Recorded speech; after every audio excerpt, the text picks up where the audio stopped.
할렐루야, 여러분 반갑습니다. 오늘 함께 묵상하실 말씀 시편 71편입니다. 말씀 몇 절을 봉독하겠습니다. 여호와여, 내가 주께 피하오니 나로 영영이 수치를 당하게 하지 마소서. 주의 의로 나를 건지시며 나를 풀어주시며 주의 귀를 내게 기울이사 나를 구원하소서. 주 여호와여, 주는 나의 소망이시요 나의 어릴 때부터 신뢰한 이시라. 내가 모태에서부터 주를 의지하였으며 나의 어머니 배에서부터 주께서 나를 택하셨사오니 나는 항상 주를 찬송하리이다. 나는 무리에게 이상한 징조같이 되었사오나 주는 나의 견고한 피난처시오니 주를 찬송함과 주께 영광 돌림이 종일토록 내 입에 가득하리이다. 늙을 때에 나를 버리지 마시며 내 힘이 쇠약할 때에 나를 떠나지 마소서. 아멘. 오늘 시편 71편을 쓰신 저자는 자신이 믿고 의지하는 하나님에 대해서 여러 가지로 표현했는데, 그 중에 5절, 6절을 보면 하나님을 소망이라고 표현했습니다. 하나님은 나의 소망. 또 어머니 뱃속에서부터 하나님께서 자신을 선택하셨다, 선택받았다는 확고한 믿음도 고백하고, 그래서 자신은 모태에서부터 하나님을 의지하며 살아왔다고 고백합니다. 그리고 그는 하나님을 자신의 피난처라고 고백합니다. 그런데 하나님을 그렇게 믿고 의지하며 살아온 사람이 현실적으로 겪는 것은 불의하고 흉악한 자들에게서 어려움을 겪는 것입니다. 오늘 그 저자처럼 평생 하나님을 믿고 살아온 사람이라면 보통 어떤 것을 기대하겠습니까? 하나님께서 어려움 막아주시고 또 나쁜 사람들도 막아주시고 어려움이 생기면 천사들 통해서 해결해 주시고 내가 추진하는 일들은 또 잘 되게 해주시고 이런 것을 바라고 기대하지 않겠습니까? 그런데 저자는 열심히 나름대로 신앙생활을 하며 하나님을 의지하며 살아왔는데 악한 사람들로 인해서 고난당한 것에 대해서 하나님께 실망스러운 그런 표현을 하지 않습니다. 저자는 20절에서 하나님에 대해 표현하기를 여러 가지 심한 고난을 보이신 주님이라고 표현했습니다. 우리들이 많이 부르는 찬양 중에 주가 보이신 생명의 길이라는 가사가 있죠.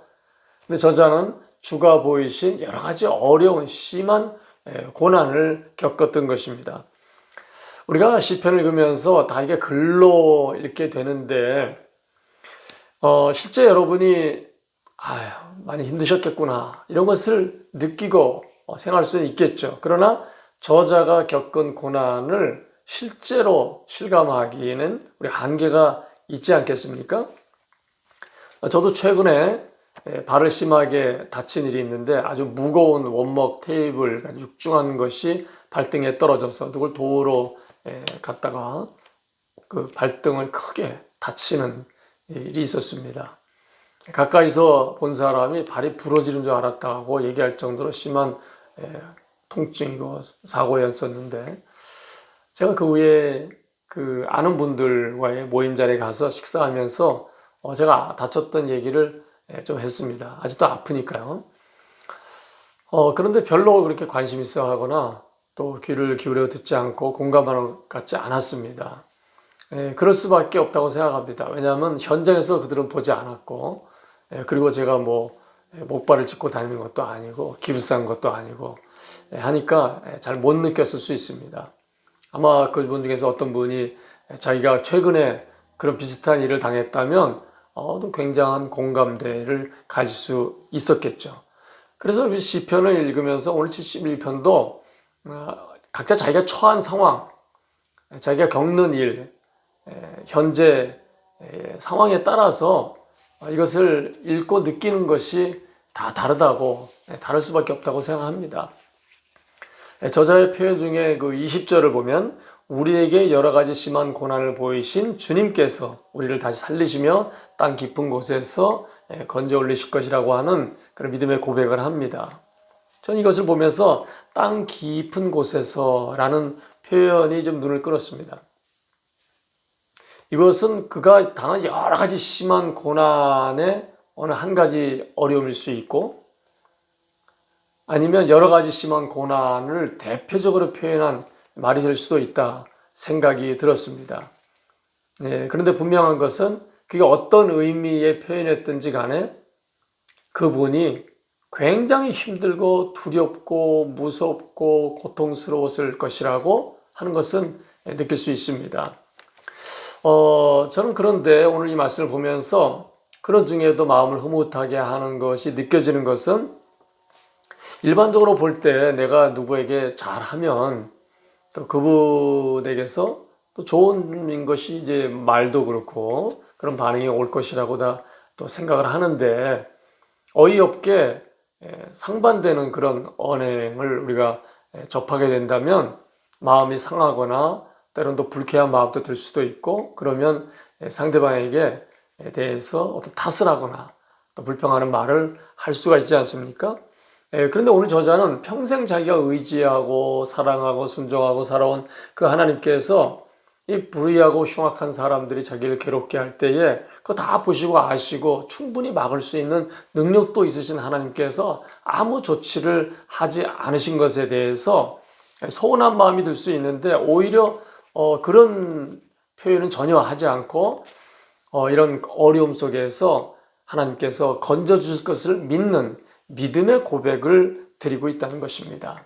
그리고 하나님을 찬송하겠다는 말, 찬양하겠다는 말을 여러 번 합니다. 참 신기하고 신비하다는 생각이 듭니다. 신앙의 신비함이겠죠. 어려운 상황을 많이 겪어보셔서 아시겠지만은 어려움이 올 때는 아주 심한 어려움도 겹쳐서 올 때도 있습니다. 그래서 정신을 못 차리고 너무너무 세상이 어둡게만 보이는 그런 일들이 있을 수 있습니다. 가족이나 주변 분들도 오히려 그럴 때 좋은 말을 해주는 것이 아니라 비난하거나 비웃거나 전혀 이해하지 못하는 다른 말을 할 때 그들 앞에서 하나님께서 해결해 주실 것이라고 하는 믿음의 선포를 한다는 것은 얼마나 어렵습니까? 그래서 저자는 오로지 자신이 평생 의지하고 온 하나님께 간구의 기도를 드립니다. 오늘 본문에 한 15가지 이상의, 15개 이상의 그런 기도가 나오는데 1절에 보면 수치를 당하지 않게 하여 주시옵소서.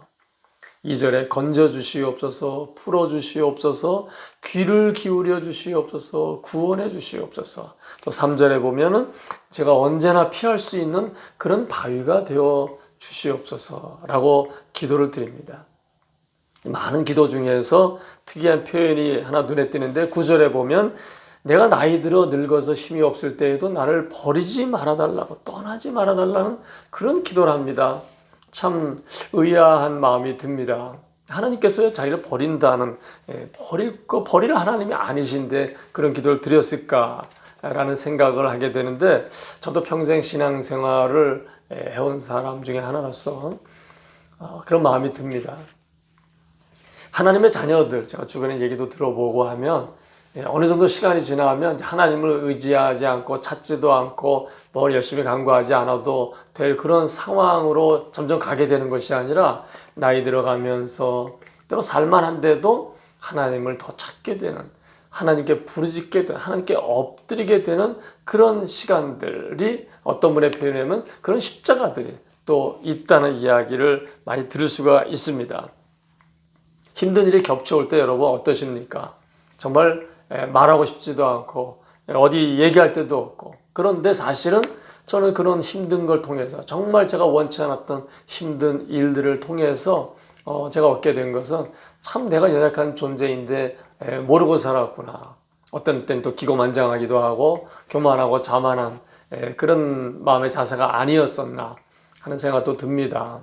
그래서 내가 참 연약한 존재를 알게 되고 전적으로 하나님을 의지하고 하나님 없이는 살 수가 없는 그런 존재임을 알게 해주신 것이 참으로 감사하게 느껴집니다.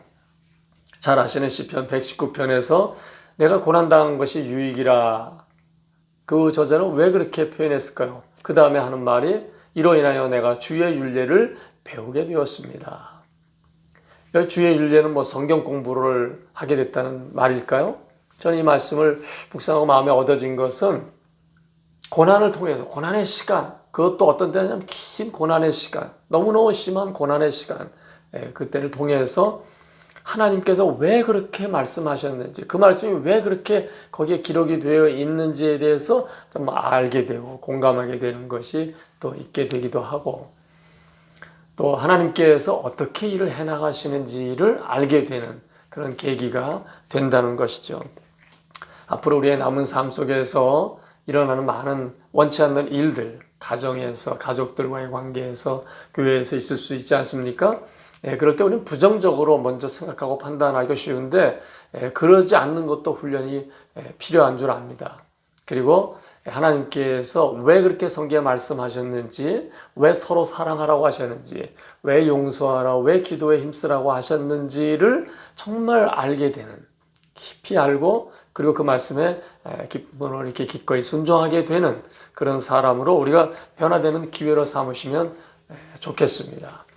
여러분 모두에게 하나님의 은혜가 충만히 주어지시기를 바라겠습니다. 기도하겠습니다.